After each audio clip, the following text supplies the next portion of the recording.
Welcome to the HeartKids podcast. My name is Tahnee Jash. I'm a proud Yuin Kamilaroi woman and a journalist. I was also born with a heart condition. I'll be presenting a series of episodes looking at Aboriginal and Torres Strait Islander people's experiences of childhood heart disease. Today, we're lucky to have Elijah, a Kamilaroi Wiradjuri man, share his journey with childhood-onset heart disease. All the cards that I've been dealt with have always been, some might look at it as a bad thing, but in my opinion, it's been a blessing in disguise. And being able to be here after 3 heart surgeries, and I guess some people might say I've drawn the short stick in the genetics department, but for me, my journey's been great, and I can, look back on things and go, I've done that, I've been through that. Before we begin, we would like to acknowledge the traditional owners of the lands on which we record. We acknowledge the continuing connections to land, sea, waters and skies, and pay our respects to elders past and present. HeartKids treads lightly on country and works in collaboration and support of Aboriginal and Torres Strait Islander people, families and communities impacted by childhood-onset heart disease and rheumatic heart disease. Aboriginal and Torres Strait Islander people are warned this podcast may contain the voices and names of people who have passed. Thank you, Elijah, for joining us today. We always start off the episodes with asking people where they're joining us from. And so I'd love to hear from you where you're dialing in from today. So today I'm dialing in from Yugambeh country in Logan. So I've pretty much been raised in Logan most of my life. I'm actually originally from Sydney, Western Sydney. So I was moved up when I was 8 months old in 2000, and so I've lived in Logan most of my life and went to schools here, and it's been a great place to live. A lot of people bag on it, but I actually enjoy Logan quite a bit. It's underrated in my opinion. Yeah, wow. And so you went from New South Wales to Queensland. Who do you go for in state of origin? Oh, let's be real. I always support New South Wales, but secretly, I wish I was a Queensland supporter. But yeah, New South Wales has got your heart. Yeah, that's it. Oh, lovely, lovely. So you just shared with us that you were born in New South Wales and then now you've moved over to sunny Queensland in Logan. What do you do for work, Elijah? So I currently work in the Department of Infrastructure. I got taken in last year as a IAP student, which is an Indigenous apprenticeship program student. Very great program. I've been very fortunate enough to get into the program. It's very hard. Some people take years to get into it, but I'm pretty grateful to land in the same department as my mum as well. So the luck of the draw, you sort of get into a merit pool, so you get offered all different types of departments, but I was lucky enough to land the exact department my mum was in as well. So wow, it was meant to be, hey? Yeah, she gives me carpooling free rides, pays for the parking. No, I'm kidding. The perks of working with mum. Yeah, that's it, eh? Oh, that's funny. And so I hear that you have a heart condition. Can you tell us a little bit about that and when you were diagnosed? Yeah, so I was diagnosed in utero. My mum found out probably 6 months in. At the time, the technology was still very new, so she was fortunate enough to find out that I had this before I came out into the world, and she was pretty gutted. She didn't have the best track record as far, I was her first kid, so she didn't have a very good track record before, and she was praying that I would survive. I was fortunate enough to have a very great doctor to keep me alive, and my mum says I'm a fighter, but I think it was a mix of both, really. Wow. And what was it like growing up with your heart condition? It was hard. I always felt different to the other kids, especially as far as I can remember back in primary school, where I had a birthmark on my head. It was very visible, and everyone was like, "Oh, what's that?" And I'd go, "Oh, I'm Harry Potter." So I'd always joke about that. But it was hard because I had a heart condition, so I was constantly out of school all the time because of the multiple appointments I would have to go to keep an eye on it, and everyone would be like, "Oh, where did you go?" And I'd have to explain, and also probably the fact that I couldn't do sports at the time. My doctors all said, you can't do sport, strenuous sport. And, my mum freaked out, of course, and was like, you're not doing sport at all. So I didn't get the opportunity to do that. So I sort of felt left out as well because PE was a central thing in primary school. So you kind of got picked on for that, and being a bigger kid as well, like it was hard for me to not be able to do that and then this not be able to do sport as well. So everyone thought I was just being lazy, but it was just because I had a heart condition. So yeah. Wow. And how did that make you feel? Like, when you're going through high school, that's a really important sort of time of your life too, isn't it? Yeah, it was a struggle, but I learned to live with it. And some people actually respected me for it. And because, no one really knew until, one day my shirt might have been undone and they're like, oh, what's that? And I'm like, oh, you got a zipper. So they're like, oh, so what's that? And I was like, oh, I got a heart condition. And everyone's like intrigued by it and asks you about it. So it was good. In high school, in primary school, kids didn't understand and rightfully so. But yeah, no, high school, you sort of got respected for it in high school. Again, I was always off in appointments, so that made it harder for me to, study as well at these appointments and studying. And, it was a crazy time of my life, but, got through it, finished grade 12. That's great to hear. And do you remember any sort of symptoms popping up that were related to your heart condition? Yeah, so I think where it really popped up was in year 10. I was meant to go on an overseas trip to Borneo. I was really looking forward to it. The doctors gave me the go-ahead, and I was like, yeah. And then I started getting symptoms of dizziness and chest pains and shortness of breath.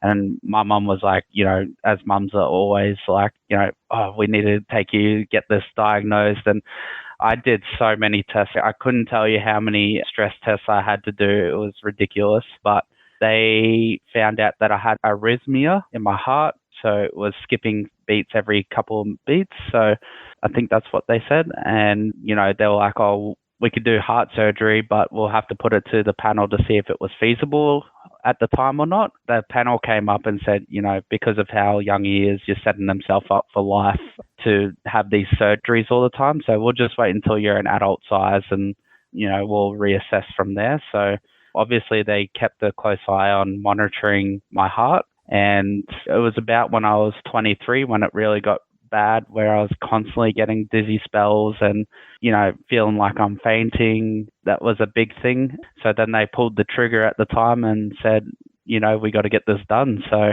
over my lifetime, I've had 3 open heart surgeries. My goodness. And how old are you? I'm 24. And you've had 3 open heart surgeries? I have, yes. Wow. Yeah. That's incredible. Yeah. And, that must be daunting. I mean, having one is daunting, but having 3, having to go through that 3 times, what was that like for you?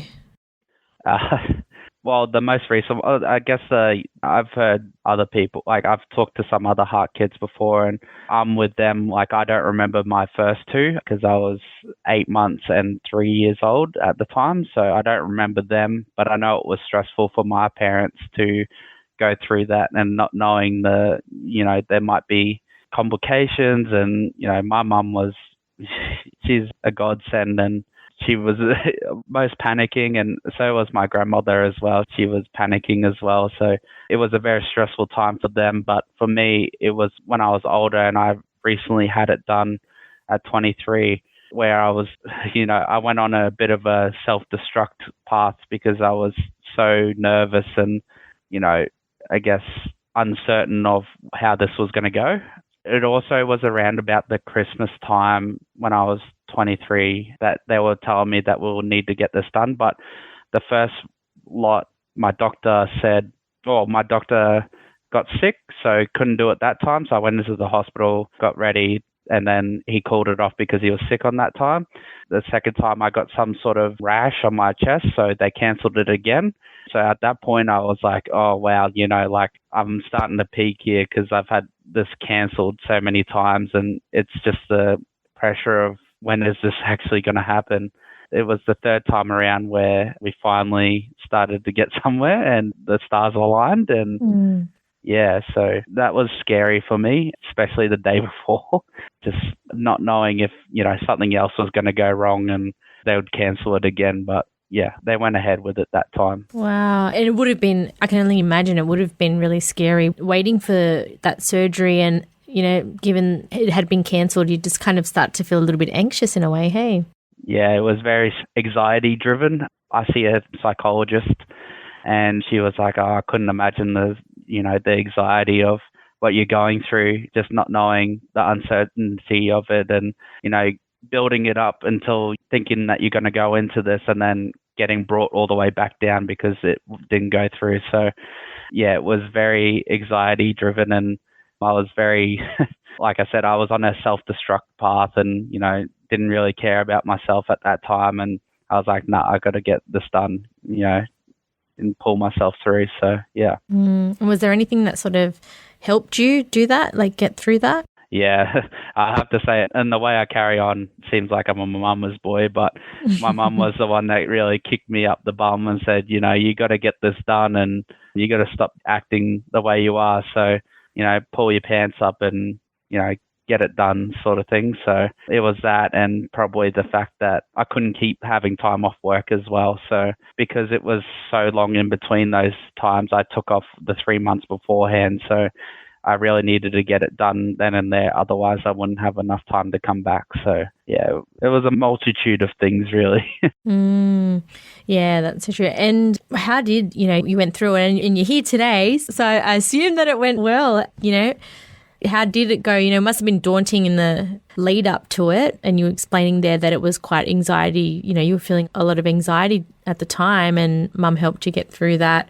How did the surgery go and sort of, for people who haven't had open heart surgery before, what was involved in that? It went really smoothly. So the day before they prepped me, they shave you beforehand. So that was a bit interesting because, those things.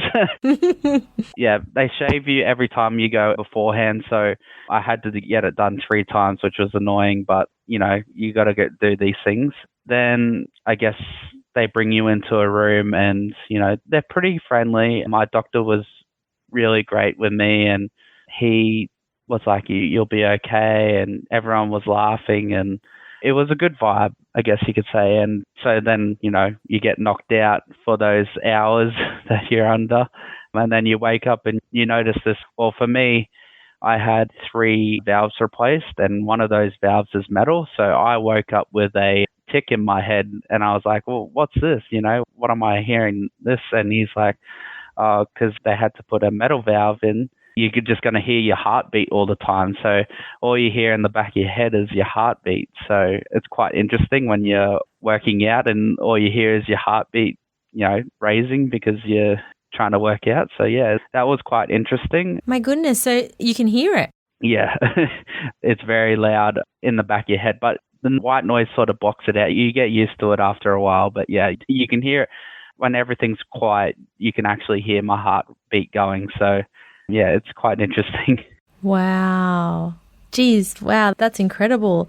And what was your recovery like after surgery? Like, that's a pretty intense surgery to have on your heart. It's such an important organ in our body. What was your post-surgery like? Very smooth. So they told me I was going to be in hospital for 6 weeks, and I'm glad it wasn't that long because being, public hospital that I went through, you had to share a room with people and, there was some people that were very loud, but, you don't always get that. But I recovered pretty quickly. I got out in 2 weeks.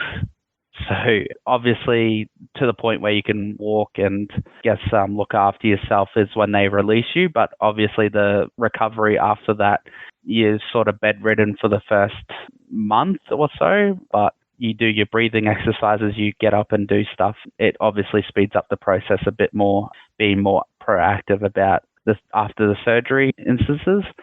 But yeah, it was a pretty fast recovery for me. I was back at work within the 3 months that I took off. So I think that you just have to wait until the pain dies down or there's no pain at all, which is when your scarring and where they open you up is healed. How intense is the pain on a scale of 1 to 10? Oh, probably initially when I woke up, it was pretty sore, but you get the necessary items to counteract that. But after probably about a couple of weeks, it sort of dies down quite a bit. So it's sore initially, as you'd expect, having such a major, major operation, but it gets better once you start doing your breathing exercises and making sure you're following your doctor's directions. So the better you do that, and the quicker you sort of recover as well.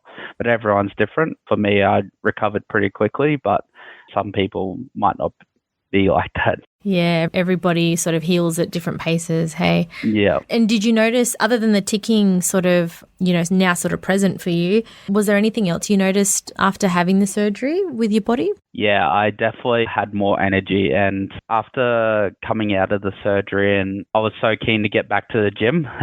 I was very much I'm still am, but I was a gym junkie at the time, and I enjoyed the gym. So the faster I healed up, the better, the quicker I could get back into the gym and drive and stuff like that. So when I got back into the gym, I just noticed a dramatic difference between my endurance, especially when I'm on the treadmill. So that was amazing, and just the energy levels that I had to get through the day. Before my heart surgery, I was struggling to get through halfway through the day, and then now I can do a full 24 hours without a blink of an eye. So yeah, it was quite amazing. So it's made quite a dramatic difference for you then. 100%, yeah. Yeah. Oh, that's great to hear. And at the start of our chat, you were talking about, your heart condition was something that you've had since a young boy. How did you, and sort of going through that condition through childhood and now into adulthood, can you talk to us about, or share a little bit about, what that transition in healthcare services was like for you? Did you notice a difference? How was that transition like for you and the care that you received? So the care that I received, I personally was at the Children's Hospital until I think it was 19, but that was due to a psychological condition that I have. My mum was trying to push it to as far along as she could, and also because of my heart problems, and my doctor knew me as like the back of his hand. So she was trying to push to keep me there as long as she could. But the transition between children's and adults hospital was fairly okay. I think for the most part, it was pretty daunting just going from,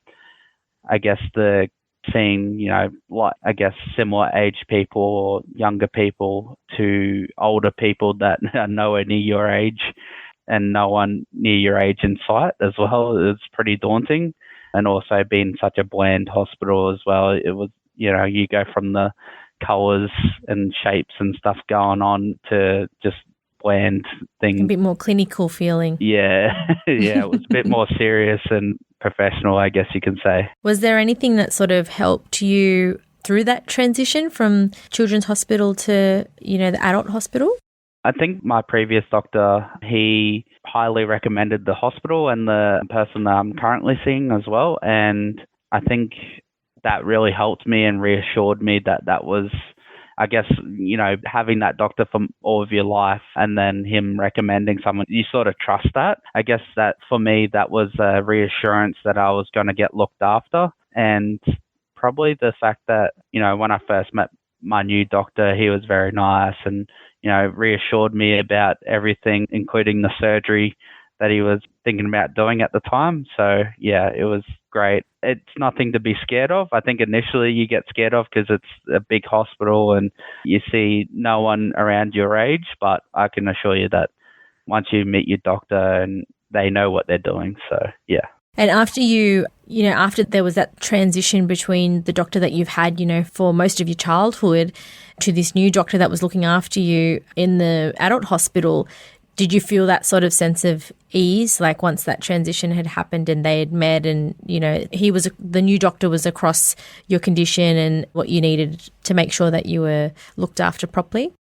Yeah, 100%. And I guess being that my previous doctor and him were pretty close as well, there was quite a assurance as far as him being, me not being scared about it. So, yeah, it was good. And is there sort of any advice that you would give to other young people that might be about to, go through this transition themselves, transitioning from the children's hospital to adult hospital, and any sort of words of advice that you'd give them to help them with that transition too?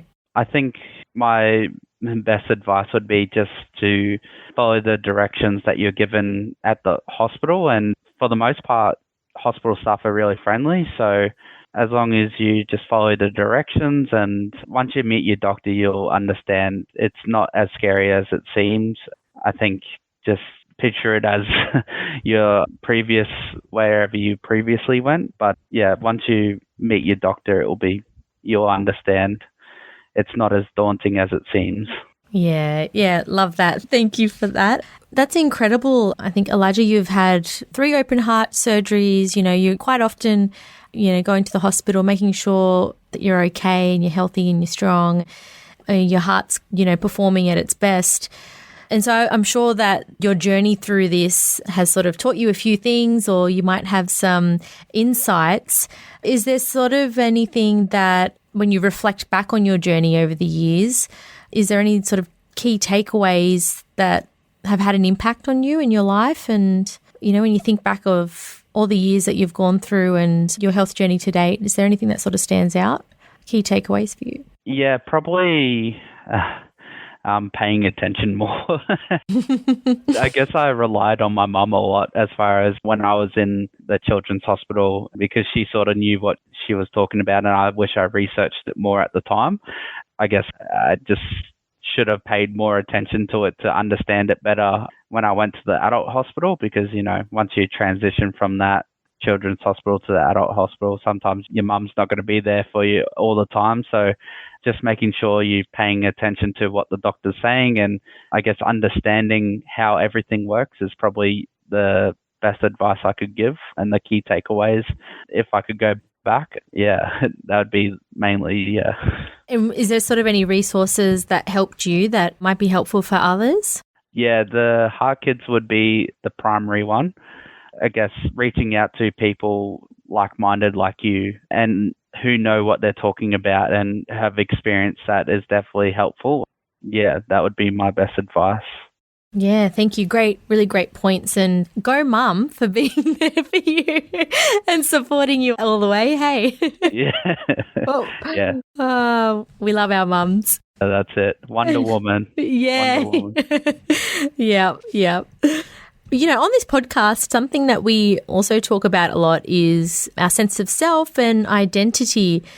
And when it comes to your heart condition and your journey that you've been through over, so many years, how does that sort of fit in with your sense of self and who you are as a person today? I genuinely love, not to be a tree hugger or anything, but I genuinely love myself and, love who I am. Just everything about myself has always been, unique, as far as, I guess I've always felt like I'm not normal, and I'm not. And that's the reality of it.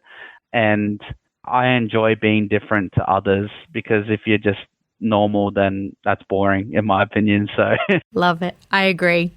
Yeah.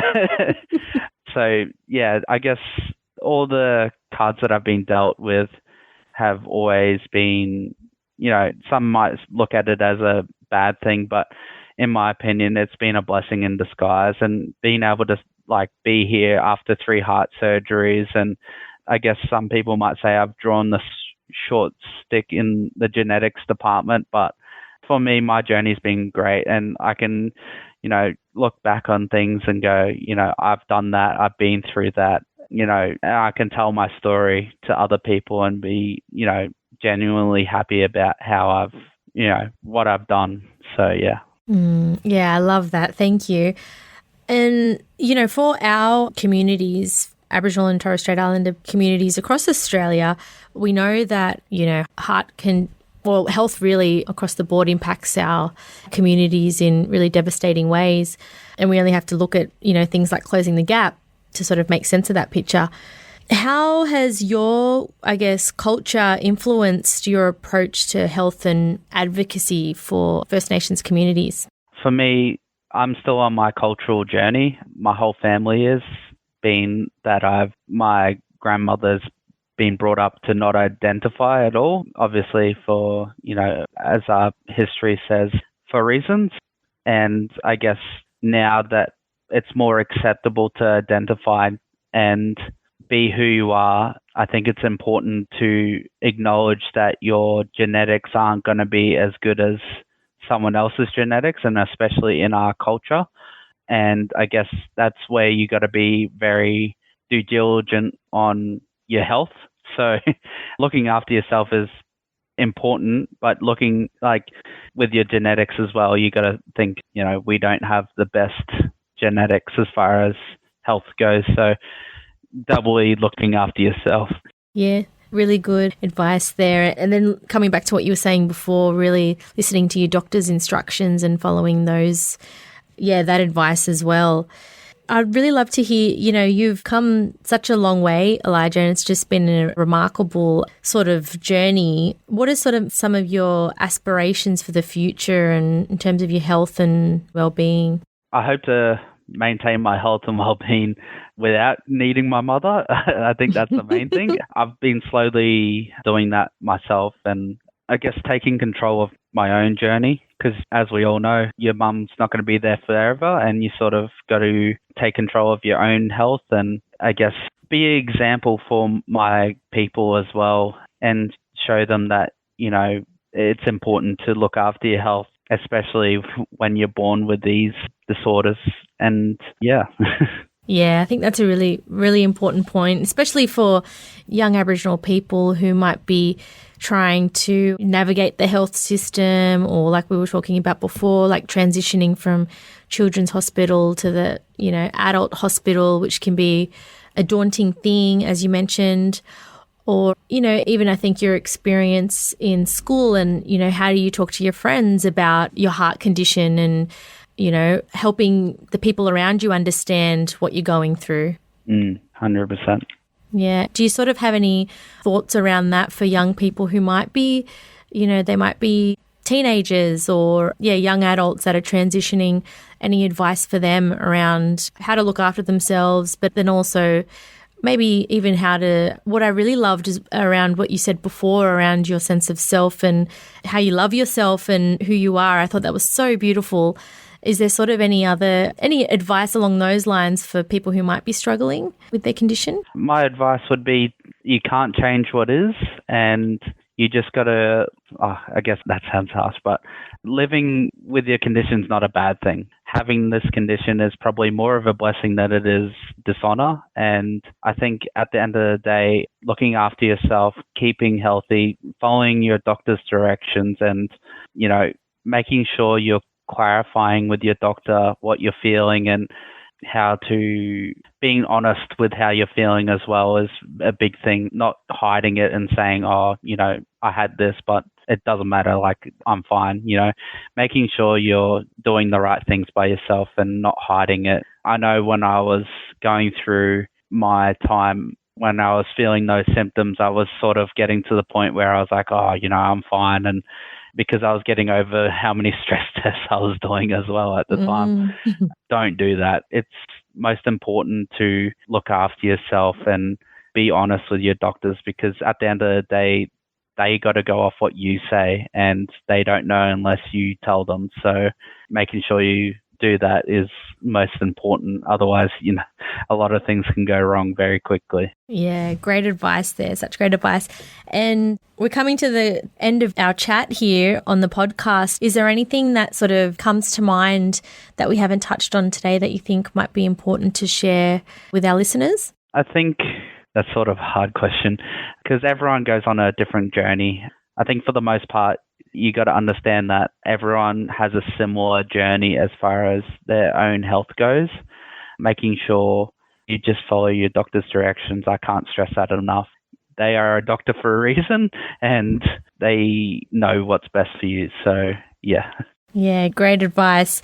Thank you so much, Elijah, for coming on the podcast today and for being so open and honest with us and sharing your journey and your really powerful insights there. And I think you're a great advocate for a lot of young Aboriginal kids who might be going through this heart condition themselves. And sometimes it's tricky when you can't see other people that are like you going through similar things to you, and that can make the journey a bit difficult. So I think you're doing an incredible job for being a voice and advocate for young people who might be following behind you and giving them a sense of hope as well. So thank you so much for your time today, and thank you for sharing your journey with us all. It was my pleasure.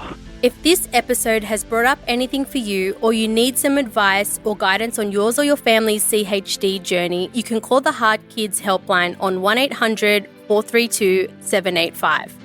To access more information and find out more about the support HeartKids offers, visit the website at heartkids.org.au. The information in this podcast is not a substitute for medical advice from your doctor or healthcare team. Always talk to your doctor about matters that affect yours or your family's health.